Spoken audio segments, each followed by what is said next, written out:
Bonjour et bienvenue dans cette nouvelle vidéo de droit social. Aujourd'hui, nous allons voir ensemble les mécanismes des conventions collectives. Pour ce faire, je te propose le plan suivant. Tout d'abord, nous allons voir la définition d'une convention collective. Ensuite, nous verrons les négociations et enfin, la conclusion des conventions collectives. C'est parti! Commençons tout d'abord par voir ensemble la définition d'une convention collective. Une convention collective, tout d'abord, c'est relativement simple parce que c'est un contrat qui est conclu entre une partie patronale et une partie salariale. Donc au niveau de la partie patronale, on a besoin d'un employeur pour toutes les conventions d'entreprise et d'établissement. Tu noteras que pour les autres types de conventions, on a besoin de plusieurs employeurs. En effet, si on a des accords entre différentes entreprises, il faudra alors la signature des différents employeurs. Ensuite, il n'y a aucune exigence particulière concernant la capacité ou encore le champ d'application de la convention collective. Tu noteras ensuite que pour les parties salariales, seuls les syndicats qui sont représentatifs, donc je te conseille d'aller voir ma vidéo sur le syndicat pour comprendre ce qu'est un syndicat représentatif.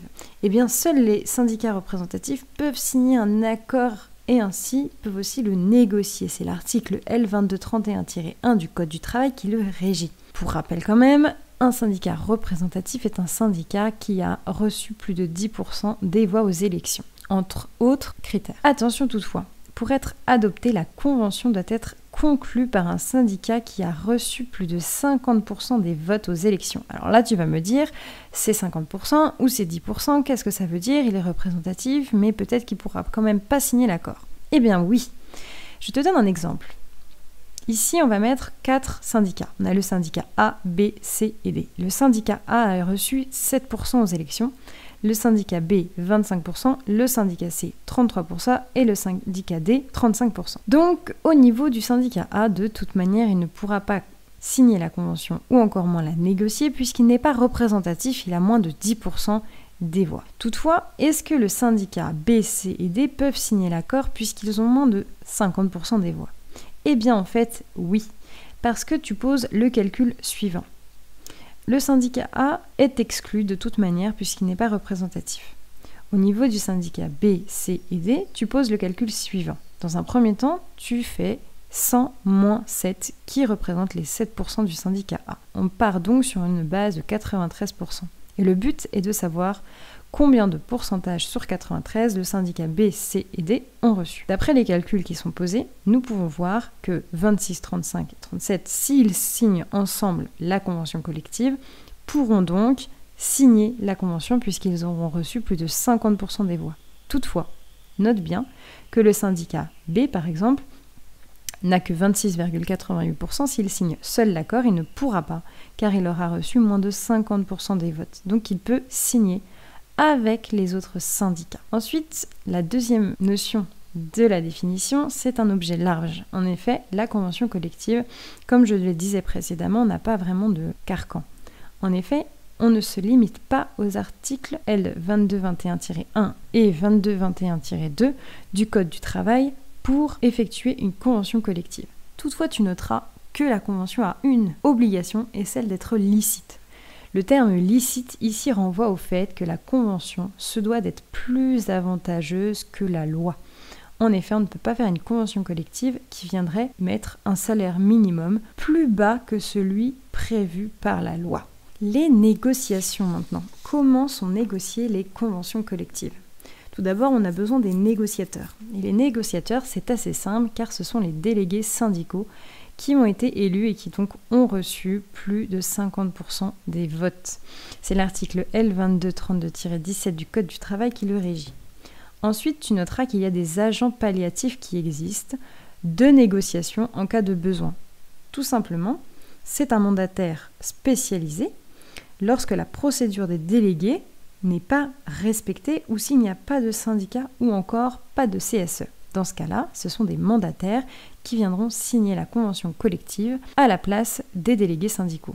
Les négociations sont obligatoires au niveau de la branche.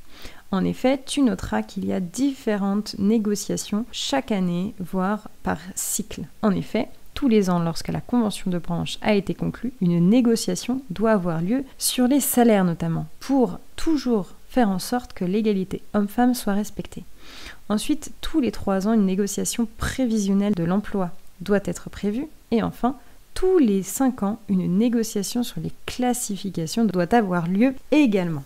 La conclusion de la convention collective. Tout d'abord, il y a une exigence, c'est l'exigence de la majorité.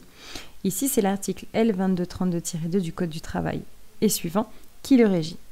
Ensuite, comme on l'a dit tout à l'heure, c'est la majorité des 30 ou 50%. Tout dépend de l'accord qui est conclu. Pour certains accords, par exemple le maintien de l'emploi ou le licenciement, c'est 50% qui est exigé. Ensuite, les conventions d'entreprise. Pour les conventions d'entreprise, c'est l'exigence des 50%. Ensuite, s'il n'y a pas de CSE, tu noteras qu'il faut se référer au premier tour des élections des titulaires du conseil d'entreprise. Ensuite, il y a une possibilité de référendum si les syndicaux sont moins 30%. En effet, on peut demander à l'employeur de demander l'accord, en tout cas de demander l'avis de tous les salariés pour signer l'accord. Ensuite, pour les conventions de groupe, tu noteras que c'est le fait pour plusieurs entreprises de conclure une convention entre elles. Pour être valable, le groupe doit négocier et faire signer la convention par tous les représentants de chaque entreprise. Chaque syndical doit être représenté par des délégués syndicaux pour signer l'accord de groupe. Ensuite, tu noteras qu'on ne peut pas déroger aux conventions de branche. La convention de groupe ne peut pas venir enlever des avantages qui avaient déjà été conclus par les conventions de branche. Ensuite, les conventions de branche et accords interprofessionnels. Et enfin, il y a les accords inter-entreprises. Les conditions d'application de la convention collective. Tout d'abord, on a la question de l'extension d'une convention collective. Tu noteras que seuls les salariés dont l'employeur est signataire peuvent bénéficier de la convention. De plus, les conventions sont susceptibles d'extension sont celles qui sont bien sûr valables, sont celles qui ont un contenu très complet et qui touchent à différents aspects du statut salarial, et ensuite doit avoir été conclue au sein d'une commission paritaire, donc c'est-à-dire qui regroupe des syndicats et des employeurs, de négociation instituée dans chaque branche. Ensuite, il y a l'arrêté d'extension, qui est un arrêté du ministère du Travail, qui est donné. Ensuite, la question de l'élargissement d'une convention collective. Tout d'abord, elle doit avoir pour but d'agrandir le champ d'application territorial et professionnel d'une convention collective. Et enfin, seule une convention étendue peut être élargie. Voici un bref résumé de ce que nous venons de voir ensemble. Tout d'abord, tu noteras que la parité est extrêmement importante au sein de la négociation de la convention collective. Parité veut dire ici qu'il y a une partie salariale et une partie patronale. Ensuite, nous avons vu les différentes conventions collectives qu'il existe. Les conventions de branche, les conventions interprofessionnelles, etc. Nous avons enfin regardé ensemble le champ d'application de la convention collective qui est très large, mais attention, elle doit toujours être plus avantageuse que la loi. Voilà, j'espère avoir bien su t'aider. En tout cas, n'hésite surtout pas à me laisser un commentaire et à t'abonner. À bientôt!